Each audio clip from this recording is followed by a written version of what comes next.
I am Ferdinand Marcos, and I am the President of the Republic of the Philippines. I stand today on behalf of 110 million Filipinos. Hi everyone, hello universe, it's me again. Shoutout sa inyo mga kababayan. Ito, isi-share ko lang ito, no, para, para malaman din ninyo na yung takbo ng ekonomiya at ang takbo ng mga business around at ang kita ng Bangkong Sentral, yung mga deposit, di ba? So, talaga namang the best pag Marcos ang namuno, di ba? Kaya nga yung Philippine Gross International Reserves, lahat no? Kaya makikita mo rin talaga ang isang administration na talagang nagtatrabaho ng mabuti, di ba? Tulad ng Bangkong Sentral na yan, no? Sabi dito, maganda to. Magandang balita ito, guys. Sabi dito, ayan the Philippines Gross International Reserves, yan, which is ang GIR, kaya GEAR, climbed to a record of $100.5 billion. Ay, grabe. Laki equivalent to Philippine money. Magkano kaya yan? At the end of the January 2026, providing the country with a robust buffer against external economic shocks according to the preliminary data. Wow. Galing Magkano? $112.5 billion OM goes. Para kumpleto detalyado, basahin po natin ng buo para makita nyo, sa mga magagaling dyan, nako, naintindihan nyo ito. So, yun mga bes. Shout out sa mga Marcos loyalists, supporters, Filipino, and OFW. Sabi dito, guys, ayan, tumaas talaga yung Philippines foreign reserves. Hit record high, 112.5 billion in January 2026. What? Wow. Diba? Akala ko ba, sabi ni Sara bagsak ang ekonomiya, walang kwenta yung pamumuno ni Pangulong Marcos Jr. Lubog na daw sa utang. Putik. Grabe talaga ko mang-gaslight, di ba? Kaya isa sa mga dahilan kung bakit ito ay ina-upload ko. Di ba? Kasi para makita din ng sambayan ng Pilipino na yung sinabi ni Sara Duterte, mali. Di ba? Narinig nyo yung interview niya? Correct me if I'm wrong kung tama yung sinabi ko. Wala Ang Pilipinas, wala nang walang progreso. Ang datingan sa kanya, 'di ba? Lahat, ang dami niya kasing sinasabi Walang kwenta yung Marcos administration, walang nagawa ang pangulo. Sinabi niya ganun 'Di ba? Even nga si Jose Castro, pinagsabihan niya na nakakasira daw siya sa Pilipinas. Yung mga mindset na ganun talagang out of outside the Colombo yung pag-uutak. Antindi talaga ni Sara Duterte pag nagsalita, walang preno, hindi niya iisipin yung anong mga pinagsasabi niya, Ang akala niya sa mga tao, sa mga Pilipino, walang alam. Grabe.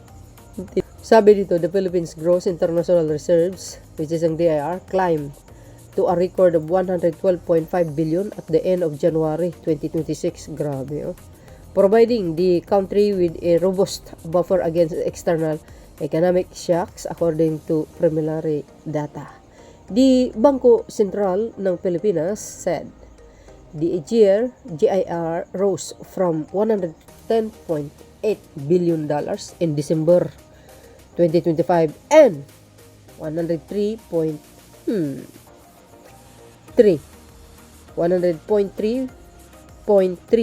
billion in January 2025. Wow. Grabe, tumaas talaga, guys, Biro mo, pagkano yun nung December 2025, 110.8 billion. What?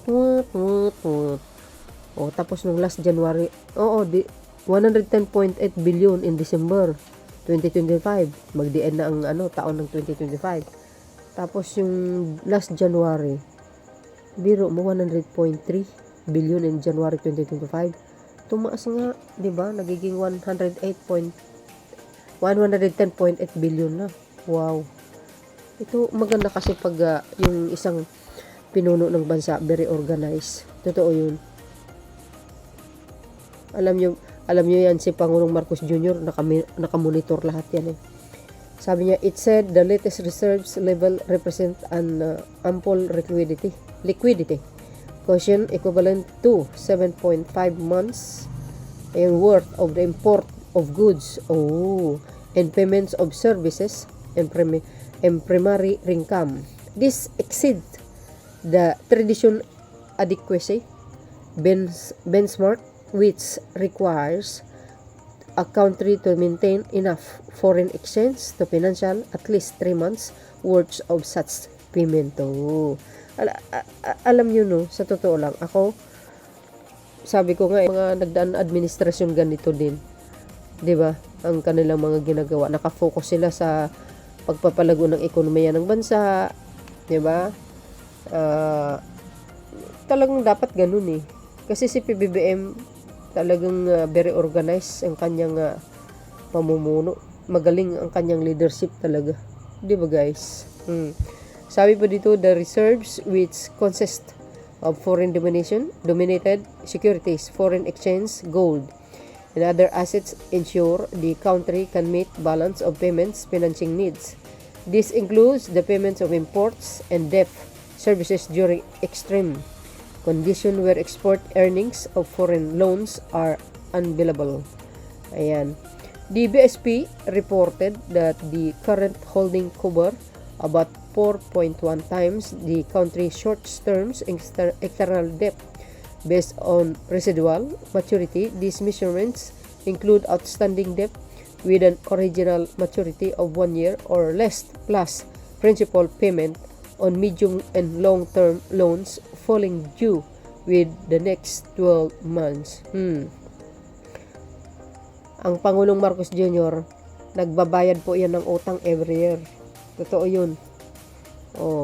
Lalo na po yung mga 2024 yata yun, nagbayad siya. Halos 2 trillion eh. 2 trillion. Ganun din, itong 2025, nagbayad din siya eh. Kaya naniniwala ako kay Pangulong Marcos Jr. Talagang nakafocus talaga siya sa kung ano ang nararapat na gawin. Lalo na dito sa ekonomiya ng bansa, paano ba palaguin, sa mga tulad na lang. Nakafocus talaga siya sa mga ahensya ng gobyerno tulad ng BIR. Ino-observe niya, kumbaga in-inspection niya, yung mga dapat yung mga kapwa natin nagbabayad ba ng tax, o yung mga malalaking kumpanya nagbabayad ba ng kanilang mga tax, 'di ba? Kasi minsan yung iba hindi nagbabayad, 'di ba? Yan, isa sa mga yan kumbaga nakafocus talaga ang Pangulo sa mga ganyan. Ako wala akong knowledge guys, pero nakikita ko ang Pangulo talagang very organized. Ang kanyang pamumuno, lahat ini-inspect niya talaga. Believe ako sa kanya sa totoo na lahat hindi po siya nakatutok lang sa isang sa isang bagay. Lahat overall total package. Siyempre ama ng bayan yun kaya alam niya kung paano. Sabi diyan it will increase more 200 billion mark by 2027 as oil and gas revenue will kick in soon, sometimes 2027 onward. Sigurado po yan. Baka hindi lang yan o sobra-sobra pa. Pag marami tayong nakukuhang mga gas, natural gas, sus Mario Joseph, ewan ko na lang pag hindi tayo magiging number 1 sa buong mundo. Basta maging maganda ang pamumuno ng isang pinuno. Kung si Pangulong Marcos Jr. pa rin ang Pangulo, maniwala kayo, sigurado bubulusok yan. Baka hindi lang $200 billion ang kikitain, baka mas mahigit pa di ba? Kaya so I hope itong natural gas natin maihandle ng tama, di ba? Kasi hindi mo maiwasan guys kasi phobia yung mga kawatan Good news moving forward amid the jitters and naysayers plus the current market investment. So the current administration did a good job. Yes, that's correct. Yeah. Tingnan nyo yan, mga kababayan natin, napapansin nila, di ba? Kasi maganda talaga itong administration na ito. Di ba? Hindi nagpabaya si Pangulong Marcos Jr., very organized nga eh. Mitikuloso ang Pangulo. Ma-BSB ba yan, ma-DPWH, DBM, lahat eh, ma-BIR man, lahat yan eh, inaalam niya. Hindi ko man nakikita, wala akong source, pero naniniwala ako ang Pangulo. Nagmo-monitor talaga yan. Oo. Kasi at least, lalo ngayon eh, nabunyag yung korupsyon na yan eh, ng mga kawatan sa pamahalaan. Kaya aware na sila. I hope wala nang mangurakot. For sure, wala na yan habang nakaupo si PBBM. Takot sila eh, maimbestigahin. Kung ganyan ba naman, ang daloy ng, ng pagtatrabaho at sa bawat ahensya, ibig ko sabihin, kung ganyan, ang magandang ma-manage, sa mga proyekto, wala nang korap, kahit saan ang ahensya, walang korap, baka lalong mas maganda pa dito ang, feedback na matatanggap natin, mailabas sa news na yung ekonomiya ng bansa ng Pilipinas ay tumaas ng husto. Kasi wala nang kurakot eh, wala nang korupsyon eh. Di ba? Baka lalong gumaganda ang pamumuhay ng bawat Pilipino. Baka mamaya yung mga OFW natin, yung iba magsisiuwian na dito na magtatrabaho. Kasi maganda na eh ang daloy ng takbo ng ekonomiya ng bansa. Minsan nakakakapobya na rin. What if iba na ang administrasyon, tapos hindi lalago ang ekonomiya ng bansa? Parang nakakalungkot pag ganun, 'di ba? Ito 'yun. Bibilib ako sa mga sa pamumuno ni PBBM. Sabi ni simot din iyan kapag Duterte ang maupong president. Kaloka. Baka may point naman siya, guys. Congratulations Philippines, makabawi na rin tayo. Yes, lalo na pag tuloy-tuloy yung neutral gas na yan, pag naiano na at maraming na nakuha. Ang social, di ba? Ang ganda siguro ang ating ekonomiya, talagang bubulusok, guys. Ay, sa wakas, nako, sana po sa susunod na administrasyon wala nang korupsyon na magaganap. Kaya bantay sa lakay dapat ang next administration, tulad sa ginawa ni Pangulong Marcos Jr. Si PBBM kasi naglilinis ng dumi ng mga nakaraang administrasyon. Di ba? Diba? Congratulations. Proud to be a Filipino. Yes. OFW. BN. Yeah.